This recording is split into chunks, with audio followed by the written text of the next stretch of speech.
നമസ്കാരം. VCV ന്യൂസിലേക്ക് സ്വാഗതം. ഞാൻ രാകേഷ് കെആർ. ആദ്യം പ്രധാന വാർത്തകൾ. ശബരിമലയിലെ സ്വർണ്ണക്കവർച്ചാ കേസിൽ ഉൾപ്പെട്ട പ്രതികൾക്ക് സർക്കാർ ഒത്താശ നൽകുകയാണെന്ന് KPCC president advocate Sunny Joseph MLA. സ്വർണ്ണക്കൊള്ളക്കേസിൽ പ്രതികളായ CPM നേതാക്കൾക്കെതിരെ നടപടിയില്ലാത്തത് സംരക്ഷണം നൽകുന്നതിനാലാണെന്ന് അദ്ദേഹം ആഞ്ഞടിച്ചു. കള്ളന്മാരെ കഞ്ഞിവെച്ചല്ല സ്വർണം പൂശി സംരക്ഷിക്കുകയാണെന്ന് കരുവന്നൂർ കേസിലെ പ്രതികൾക്ക് സ്ഥാനാർത്ഥിത്വം നൽകിയതിനെ ചൂണ്ടിക്കാട്ടി അദ്ദേഹം ആരോപിച്ചു. വടക്കാഞ്ചേരിയിൽ UDF തെരഞ്ഞെടുപ്പ് പൊതുയോഗം ഉദ്ഘാടനം ചെയ്ത് സംസാരിക്കുകയായിരുന്നു സണ്ണി ജോസഫ്.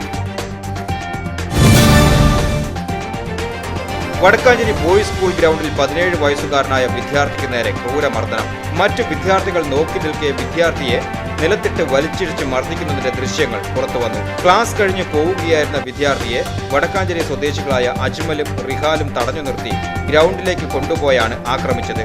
വിദ്യാർത്ഥിയുടെ പരാതിയുടെ അടിസ്ഥാനത്തിൽ അജ്മലിനും റിഹാലിനുമെതിരെ വടക്കാഞ്ചേരി പോലീസ് കേസെടുത്തു.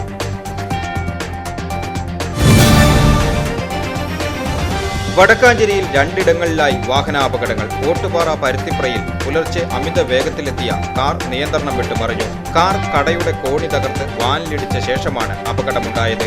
ഇതിന് പിന്നാലെ ഓട്ടുപാറ മാക്സ് കെയർ ആശുപത്രിക്ക് മുൻപിലും കാറും ലോറിയും കൂട്ടിയിടിച്ച് ഒരാൾക്ക് പരിക്കേറ്റു. അപകടത്തെ തുടർന്ന് സംസ്ഥാന പാതയിൽ അരമണിക്കൂറോളം ഗതാഗതക്കുരുക്ക് അനുഭവപ്പെട്ടു. ചിറ്റണ്ടിയിലെ ബൈക്ക് വർക്ക്ഷോപ്പിൽ തീ പടർന്ന് ഗുരുതരമായി പൊള്ളലേറ്റ യുവാവ് ചികിത്സയിലിരിക്കെ മരിച്ചു. ദേശമംഗലം മേലെ തലശ്ശേരി സ്വദേശിയായ 22 വയസ്സുകാരൻ മുഹമ്മദ് ഫാരിസാണ് മരിച്ചത്. ചൊവ്വാഴ്ച വൈകിട്ട് കേടായ ബൈക്ക് സ്റ്റാർട്ട് ചെയ്യുന്നതിനിടെ തീപ്പൊരി സ്പാർക്കാവുകയും അത് സമീപത്തെ പെട്രോൾ കുപ്പിയിലേക്ക് പടരുകയുമായിരുന്നു. തൃശൂർ മെഡിക്കൽ കോളേജ് ആശുപത്രിയിൽ ചികിത്സയിലിരിക്കെയാണ് ശനിയാഴ്ച രാവിലെ മരണത്തിന് കീഴടങ്ങിയത്.